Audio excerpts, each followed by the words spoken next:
Estamos de volta. No próximo bloco, vamos conversar com o Sr. Lúcio Flávio, diretor executivo do CIEAM, Centro das Indústrias do Estado do Amazonas. Curta os nossos vídeos no YouTube, siga-nos no Instagram, inscreva-se no nosso canal e visite o nosso site extramanaus.com.br e todas as semanas vocês terão novos vídeos. Bom, nosso assunto é economia. Estamos falando de economia de consumo de energia, que tem tido assim muito aumento em valores, hein?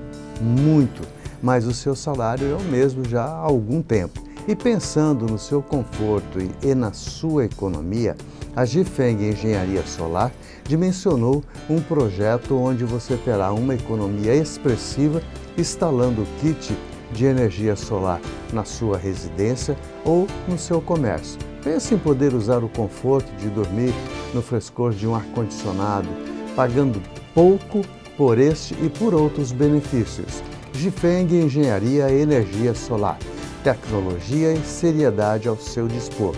Rua Rio Içá, número 1013, telefone 98184-7587, Novier Alves. Nós estamos no Centro das Indústrias do Estado do Amazonas e hoje nosso assunto não poderia deixar de ser o polo industrial, que é quem realmente mantém a nossa economia, é quem realmente traz todas as divisas que nós temos aqui, porque Manaus foi projetado para um polo industrial, não para um polo turístico, mas isso vai acontecendo como consequência. E hoje nós vamos conversar com o presidente do CIEAM, Lúcio Flávio. Lúcio, primeiro, muito obrigado pela gentileza de nos receber e vamos ver se a gente tira algumas dúvidas aí que o povo está falando, coisinha, é um bichichi do caramba. Essa pandemia e a seca afetou o polo industrial? São duas situações diferentes. Você dizer que a crise da questão da navegabilidade do rio, da seca provocada pela seca, que foi causada pelo El Niño, quanto à pandemia, eles causaram duas situações que são de abastecimento da indústria. Só que de formas diferentes, por exemplo, na questão na época da pandemia, o fechamento de portos internacionais, o fechamento de fábricas de insumos para o distrito industrial, né? Isso causou uma dificuldade maior, né? Com relação à seca, a maioria das indústrias já estavam preparadas em função da questão do exemplo que teve o ano passado. O ano passado nós tivemos uma seca severa e as indústrias sofreram bastante também. E se planejaram para que esse ano, considerando a mesma situação, no mínimo a mesma situação. Só que esse ano foi agravada a seca, em função de que não ocorreu só aqui no Rio Amazonas, mas também ocorreu no Panamá. Então nós tivemos a questão da dificuldade de navegabilidade na passagem no Panamá, quanto também no Rio Amazonas. Então nós tivemos dois problemas. Mesmo assim, a grande maioria das indústrias estavam planejadas e preparadas para enfrentar, com um certo fôlego.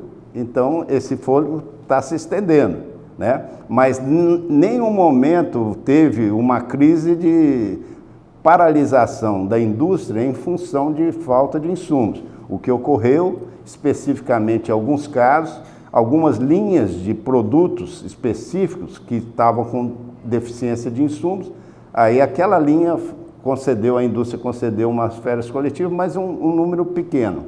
Não é um número, se verificar no universo de indústria do distrito industrial, foi um número pequeno. As indústrias com a área de logística, né, elas fizeram um planejamento, aumentando o volume de estoque.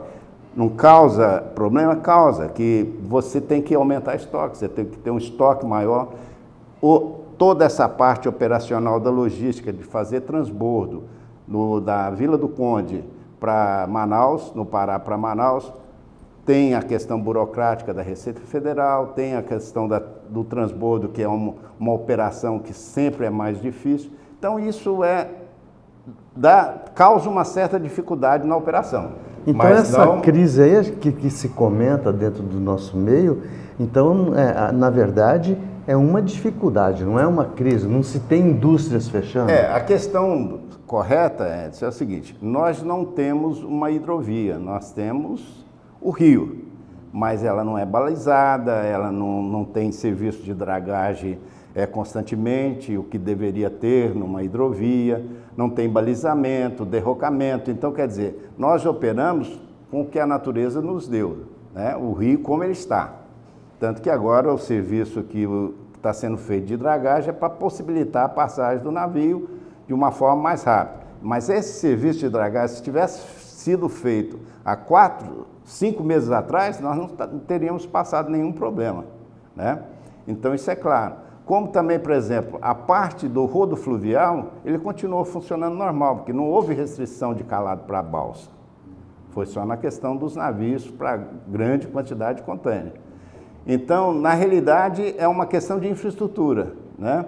E de ação de governo no sentido de dotar a hidrovia, tornar o Rio Amazonas uma hidrovia. Ou seja, a gente está fazendo isso com um objetivo, que é tranquilizar a nossa população com relação aos empregos, principalmente. Porque se fala muito isso aí, aqui fora, vocês que estão dentro do sistema, talvez não ouça isso, mas a gente que vive, conversa com um, conversa com outro. Então hoje a gente percebe que a grande preocupação da população são com os empregos, porque está achando que essas dificuldades vão impactar justamente no emprego, de demissão e em um monte de outras coisas. Não, em nenhum momento você ouviu falar que alguma indústria tenha demitido em função dessa crise de navegabilidade. Pelo contrário, algumas indústrias adotaram banco de horas para regular, e isso é um instrumento de gestão normal, a indústria já faz isso. Tem indústria que normalmente ela dá umas férias, um período de férias coletivo em julho e outro em dezembro ou novembro, né? Cada indústria tem uma programação. Então, é um instrumento de gestão normal. Então, algumas adotaram conceder banco de horas, outras, algumas linhas, um período de férias coletiva pequeno também, período de 10 dias, mas não existiu nenhum caso de demissão em função de falta de insumo, em função da crise de navegabilidade. Tanto que o próprio presidente do Sindicato Metalúrgico, nas declarações dele, foi claro nisso. E ele é o maior termômetro, porque tanto para férias coletivas quanto qualquer movimentação de demissão passa pelo sindicato, né, da categoria. Então, em linhas gerais, a saúde financeira do polo industrial está tranquilo? Não, a saúde está tranquila. O movimento da indústria não foi alterado. As indústrias continuam produzindo. Você vê que os segmentos, principalmente duas rodas, que é um dos grandes segmentos, continua extremamente positivo, né?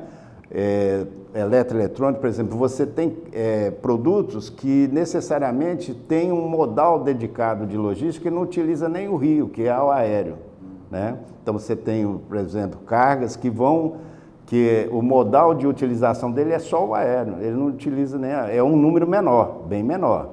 Mas, que é bem mais caro também. Mas é mais caro. O que ocorreu agora, sim, e é uma das dificuldades que a indústria enfrentou, foi o aumento de custo na logística.